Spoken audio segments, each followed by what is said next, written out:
दुनिया में हर इंसान पैसे के पीछे ही भाग रहा है। सब अपनी अपनी तरह से पैसा कमाने में लगे हुए हैं। पैसे की सबसे बड़ी समस्या ही ये है कि इसे कमाना ही पड़ता है। हम इसे छाप नहीं सकते, वरना जेल की हवा खानी पड़ सकती है। मगर क्या आपने कभी सोचा है कि आखिर ये पैसा बनता कैसे है? किस तरह के पेपर का इस्तेमाल होता है? किस इंक का इस्तेमाल होता है? प्रिंटिंग कैसे होती है?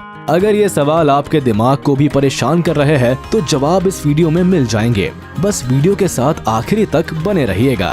भारत में 20, 50, 100, 500, 2000 के चमचमाते नोट बनाने के पीछे भी एक लंबी प्रोसेस होती है। कहते हैं कि भारत में इस्तेमाल होने वाला शब्द रुपया एक समय दिल्ली पर राज करने वाले शासक शेरशाह सूरी ने दिया था। इसके साथ ही हमारे देश में पहला वाटरमार्क वाला नोट साल 1861 में छापा गया था। आपको बता दें कि जो नोट भारत में छपते हैं उनके लिए कागज को विदेशों से भी मंगवाना पड़ता है, क्योंकि ये खास तरह का कागज होता है जो भारत में ज्यादा नहीं बनता है। फिलहाल भारत में नोट छापने का अधिकार reserve bank of India RBI के पास है। अगर सरल भाषा में समझाया जाए तो ये सभी बैंक्स को इंस्ट्रक्शन देने का काम करता है। इसके साथ ही इसे बैंक ऑफ बैंक्स भी कहा जाता है। भारत में चल रहे सभी बैंक्स के एक एक कदम पर RBI की पैनी नजर होती है। खैर, सबसे पहले हम जान लेते हैं कि आखिर ये नोट बनते कैसे हैं। Production process. हम आपको बता दें कि पैसों का पेपर घर में इस्तेमाल होने वाले मैगजीन, न्यूज़पेपर, बुक्स और कॉपी के पेपर से बिल्कुल अलग होता है। पैसों के लिए इस्तेमाल किए जाने वाले पेपर में 75% कपास यानी कॉटन और 25% लिनन को मिलाया जाता है। कॉटन और लिनन को अब बड़े बड़े बंडल में पैसा बनाने की फैक्ट्री में लाया जाता है, जहां इन्हें एक बड़ी मशीन के जरिए अच्छे से आपस में मिक्स किया जाता है। अब कुछ समय के बाद पानी अलग करके सूखे हुए मिक्सचर को एक दूसरी मशीन में डाला जाता है, जो इस मिक्सचर को बड़े बड़े थिन शीट्स में बदल देती है। लीजिए, नोट छापने के लिए इस्तेमाल होने वाला पेपर तैयार है। The design stage. इस पेपर को भारतीय नोट का रूप देने के लिए इस पर प्रिंटिंग करनी होती है, जो कि बहुत सोच समझकर की जाती है। आर्ट वर्क, ग्राफिक डिजाइन और सभी सिक्योरिटी फीचर्स को मिलाकर एक परफेक्ट नोट इसी स्टेज में तैयार किए जाते हैं। हर भारतीय नोट के ऊपर एक चमकीली पट्टी देखी जाती है, जिसके बिना कोई भी नोट चला पाना नामुमकिन है। जिस पट्टी से ही अक्सर लोग ये पता करते हैं कि नोट असली है या नकली। मिक्सचर का पेपर बनने के बाद उस पर सबसे पहले ये पट्टी ही लगाई जाती है। पेपर के सभी बंडल्स को एक मशीन में डाल दिया जाता है, जिसमें एक सही शेप और साइज के अनुसार इन पर पट्टी चढ़ाई जाती है। जिसके बाद इन नोटों पर गांधी जी की फोटो का वाटरमार्क डाला जाता है। नोट को एक एक्यूरेट और परफेक्ट डिजाइन देने के लिए मशीन्स में इनके मेजरमेंट्स और विजिबिलिटी को एक समान ही रखा जाता है।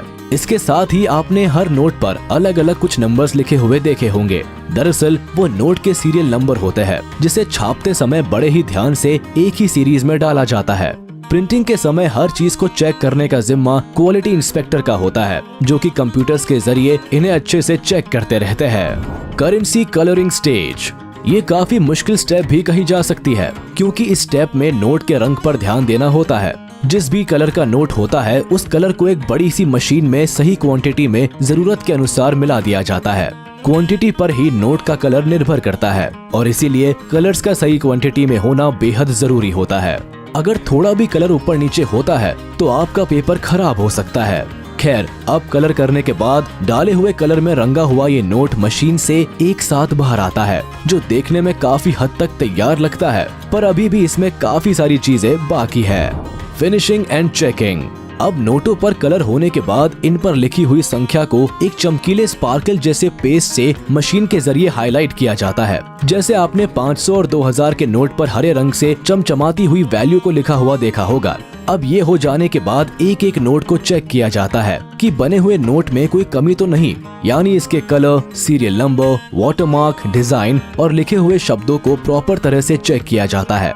इस दौरान जो नोट खराब होते हैं या जिनमें कोई कमी होती है उन्हें एक तरफ छांट दिया जाता है। सही नोट की सभी शीट्स को अब आगे की प्रोसेस के लिए वापस मशीन में डाल दिया जाता है। कटिंग। चेकिंग के बाद मशीन की मदद से इन नोटों को अब बड़ी ध्यान से सही शेप और साइज में काटा जाता है। हर शीट को इक्वल रखकर काटना बेहद जरूरी है, क्योंकि नोट में थोड़ी भी वेरिएशन से इनकी क्वालिटी पर काफी असर पड़ सकता है। काटने के अलावा इन नोटों को सही ढंग से प्रेस भी किया जाता है, जिससे ये एकदम कड़क पेपर की तरह बन जाते हैं। पैकेजिंग। सभी नोटों की कटिंग के बाद इन्हें अच्छे से एक ट्रांसपेरेंट पन्नी में बंद कर दिया जाता है, ताकि ट्रांसपोर्टेशन के दौरान ये सेफ रहे। अब एक एक करके क्वांटिटी के अनुसार इन्हें अलग अलग गत्ते के डिब्बों में रखकर बैंक्स में पूरी सेफ्टी के साथ पहुंचा दिया जाता है, जहां से वो हमारे हाथों में आते हैं। आपको बता दें कि देश में 4 बैंक नोट प्रेस, 4 टकसाल और 1 पेपर मिल है।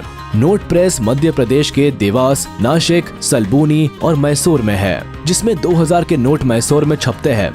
आपको बता दें कि केवल देवस की नोट प्रेस में ही एक साल में 265 करोड़ तक नोट छपते हैं। साथ ही देवस में तैयार इंक का ही इस्तेमाल नोट बनाने के लिए किया जाता है।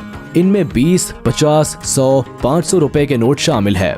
मध्य प्रदेश के ही होशंगाबाद में सिक्योरिटी पेपर मिल है। साथ ही कुछ प्रोडक्शन महाराष्ट्र के करेंसी नोट प्रेस CNP में भी होती है।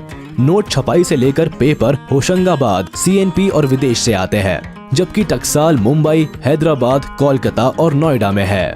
तो देखा आपने, आखिर एक नोट को बनाने के पीछे कितनी मेहनत और मशक्कत लगती है। इतनी सारी स्टेजेस से गुजरने के बाद कहीं जाकर हमारे हाथों में आते हैं। तो आज के लिए बस इतना ही। मिलते हैं आपसे अपनी अगली वीडियो में। जाने से पहले आप इस वीडियो को लाइक, कमेंट और शेयर करना ना भूले। और अगर अभी तक आपने हमारे चैनल को सब्सक्राइब नहीं किया है तो जल्द कर ले, ताकि हमारी सारी वीडियोस आप तक सबसे पहले पहुंच सके।